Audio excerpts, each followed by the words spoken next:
What's up, guys? It's me, your favorite Michelin star restaurant owner, Speedy Samo 7, and I'm looking pretty snazzy today, I gotta be honest, because we're playing Bad Business, babe.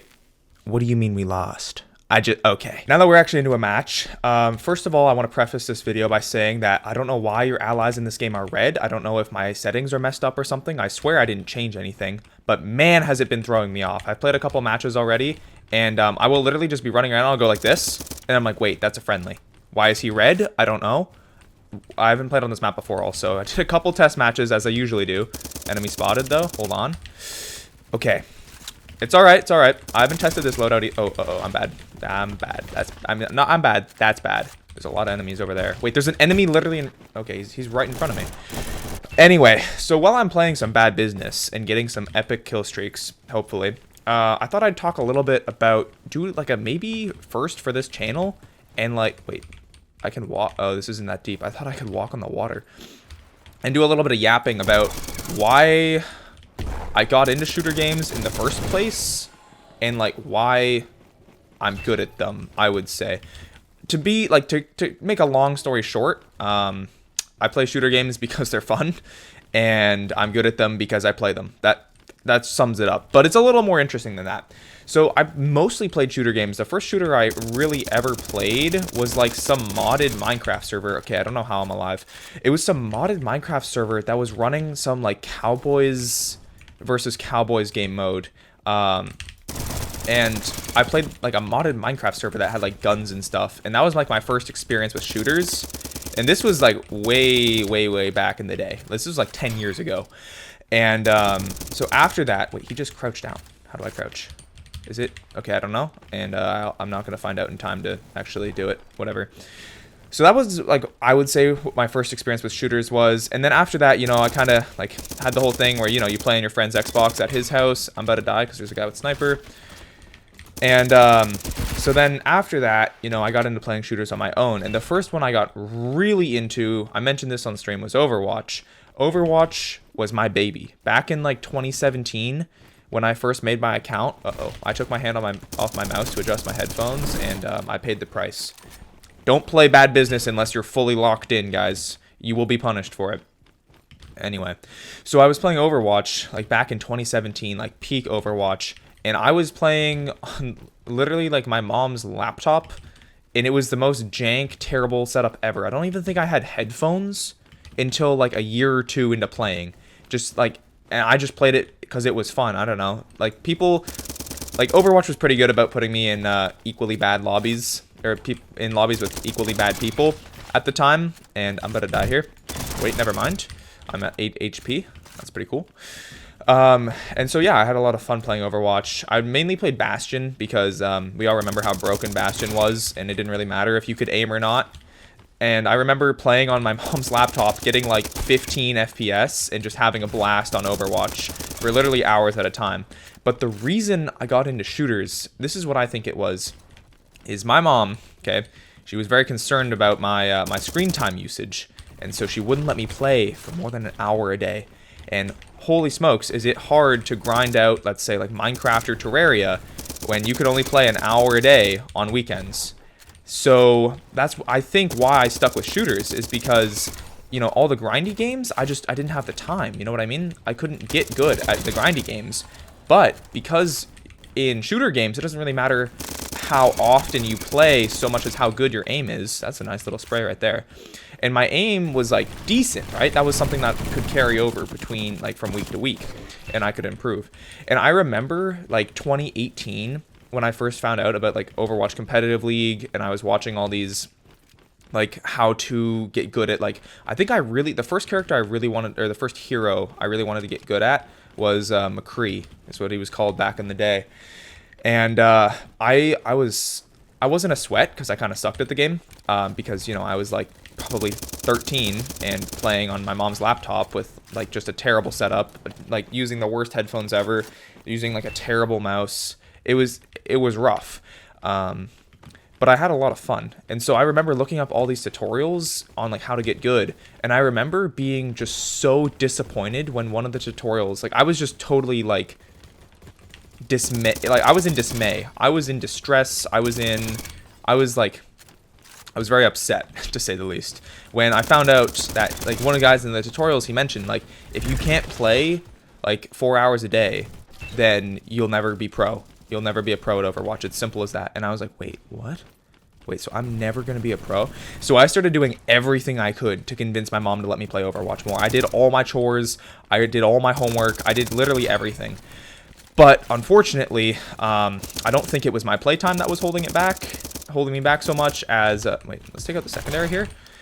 So much as my setup, really. Because the sad reality about shooter games is that while you can grind, steal, or brain rot on your iPhone 3, probably not, but like you can grind, steal, or brain rot, or any of those just like playtime, do pointless upgrades games on any device pretty much that supports Roblox. You can't get good at shooters on every device. It's just, there's a limit at some point. It's why you don't see, like, it's why we separate console and PC. It's why we separate, like, it's because you just, not all devices are created equal for shooter games. And so, since I was playing on my mom's work laptop, I just was never going to get to the pro level. And so, eventually, my mom got a new laptop. And this one, boys, I managed to convince her. It was a gaming laptop. I was like, Mom, look, you can do your work on it, and it'll be better for work, and I can do a little bit of gaming on it on the side.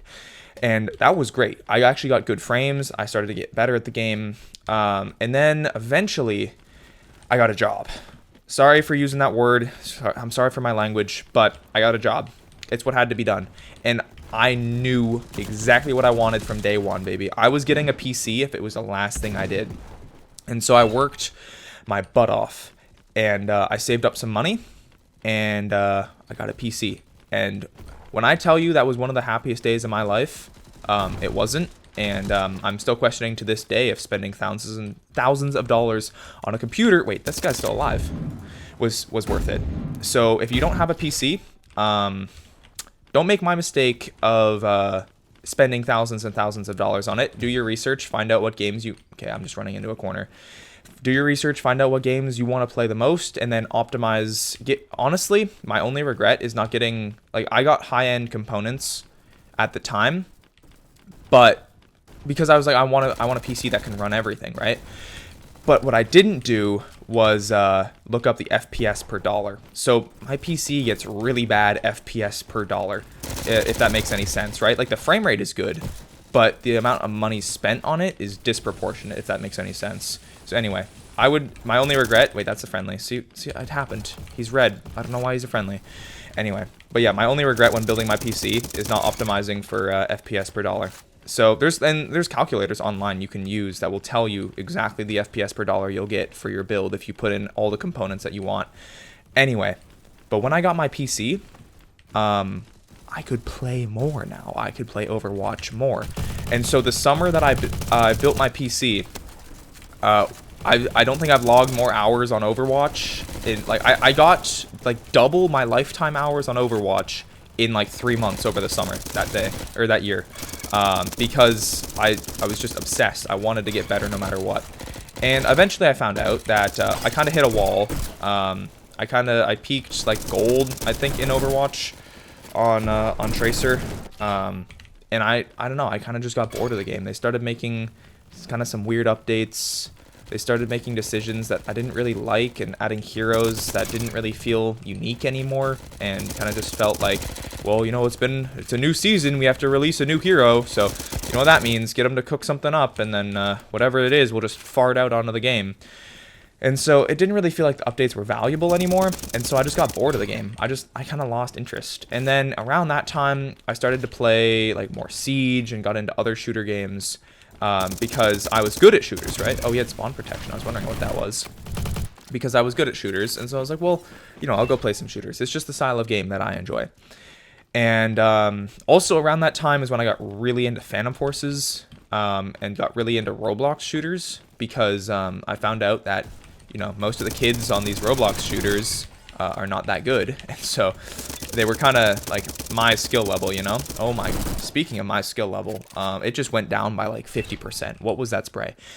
Anyway, so that's why I play shooters. That's like the history of me playing shooter games. Now, you know, I found Rivals, and I love playing Rivals, but I don't want to pigeonhole myself and my channel into one game, you know? Because I see a lot of channels make that mistake, and maybe this will be a really epic, awesome sauce segue into talking about YouTube channels and like the state of YouTube. So I see a lot of channels pigeonhole themselves into one really, really specific style of content, right? Which is not something I want to do, because it doesn't give you the freedom to adapt, right? Let's say I'm a Rivals only channel, right? I've only ever released videos on Rivals. That's all I play. And then, you know, Rivals, you know, the player counts aren't what they used to be. You know, the game slowly kind of, it calms down. It stops being stops being as hype as it is, and then this new game comes out on Roblox that everyone is playing, and it's very difficult to switch from one game to another. And I saw this happen with a lot of Overwatch channels once Marvel Rivals came out. Is they tried to switch to Marvel Rivals, and some of them it worked, some of it didn't, and you know, most of the time the audience is there for Overwatch content. That's all I want to watch, and so that's why. Okay, I'm glad that didn't kill me. That's why I want my audience and my channel to be something that is about Roblox shooters, because that's broad enough that it gives me the freedom to choose, okay, what game do I want to play on any given day? And then if a new game comes out, you know, you guys, like, it won't be out of the blue. You know, wait, was there a guy behind me? Wait, what? Where did I just take damage from? What? Okay. Anyway, but you know, you guys won't be like super surprised if one day, you know, I'm suddenly playing Bad Business. It's like, oh, this is one of his, you know, couple of videos a week he does where he plays something. Okay, I'm just not hitting any of my shots. Where he plays something that that isn't Rivals, and I understand that most of my audience is here for my Rivals content. I acknowledge that because, you know, my Rivals videos are my biggest videos on my channel, and honestly, I would say Rivals is the game I prefer to play right now. Although Bad Business is really tempting. I gotta say, this game is so fun. But yeah, so that's why I just make this style of content that I do, right? I prefer to play shooter games, and I was like, okay, well, shooter games is too broad. So what should I do? What do I like to do in shooter games? Well, okay, I'm pretty good at them, right? And I think that I could make a style of content where I just kind of just narrate over the gameplay. And the reason I chose that is because I feel like the authenticity feeling that early YouTube had, like, you know, 5-6 years ago. Okay, that's not early YouTube. Early YouTube is like 20 years ago or like 15 years ago. But, you know, like the original videos on YouTube, or even like the really authentic videos today where it's just somebody talking into a camera, and like that's what they're doing, you know? Like the best example of that I can think of, the best example of it being really, really popular, I would say, is Ryan Trahan, but he's kind of getting into the oversaturated like side of YouTube. And a good example of somebody who went from really authentic to totally scripted and totally inauthentic is Mr. Beast. Original Mr. Beast back in, okay, why did that grenade go up there? Now I'm gonna like die to my own grenade. Are they not accurate when you're sprinting? That's interesting. Anyway, there's a GG. But Mr. Beast, his original content, like 7 years ago, smash like for 6-7. But like 6 to 7 years ago, Mr. Beast's content was incredible. I think that was peak Mr. Beast, was when like he was just giving away free stuff, and he had cameramen, yes, but it wasn't like the main point of the videos. Now his content just feels so like inauthentic, and that's why I want to make this style of content with low editing and mostly just focusing on me and my commentary and my gameplay, is because I think that authentic content. Wait, why am I using this without any attachments? What? Okay, whatever. My attachments just got revoked, I guess. That's fine. But I think that authentic content is kind of making a comeback on YouTube and on like other platforms as well, because we live in this like, wait, so I do have my attachments. So what happened? What? All right, that's got to be a bug. Oh, wait, is this a separate game mode? Oh, it is. Okay. I didn't even realize. So I think that authentic content is making a comeback on YouTube, and that's why I want to make this style of video, is because I believe that this is authentic content. You know, it's just me sharing my thoughts on things and having fun playing a game. And I don't know, I think for some people it's a breath of fresh air from the super edited, super fast paced, like viewer time, like watch time optimized. That's not optimal to switch right then, but whatever. What is this loadout, dude? Are we serious? But like Mr. Beast's current content, I don't know. I just can't watch it. It feels too faked for me. And some people love that. And it, you know, it works great for Mr. Beast. He gets a heck of a lot more views than I do. But that's not the kind of content that I like to consume. So why would I put that out? You know what I mean? Like, why is that the content I would create if I'm not even interested in that style of content, even if it does better, right? Because I do YouTube for fun. I make videos for fun. I literally play shooter games, and I was like, wait, what if I just record this and see if people find it interesting? And apparently people do. What is this that I'm holding? Is this an SVU? What the? Okay. Anyway, can I get up here? Wait, can I get over here? Oh, goated movement in bad business. Watch this. Oh. Anyway, so that's the style of content that I enjoy making and enjoy watching and enjoy putting out, you know? And so that's why I make relatively like low editing videos, and I just do some basic cuts to take out the really boring parts, or you know, parts where parts where I don't have anything to say, or parts where I accidentally turn on my camera and show my feet on camera. I'm just kidding. There's no parts in any of my videos where that happens. I'm never doing a foot reveal. Anyway, so yeah, that's why I make this content. That's why I play shooter games. And why did I get this PP? Okay, this PP19 Bison. All right. Anyway, so yeah, that's probably, you know what? I think that's going to be all from me. Smash like for authentic content, I suppose. And yeah, I'll see you in the next one. Wait, hold on. I messed up my outro. How did I mess up my own outro? All right, whatever. That's going to be all from me.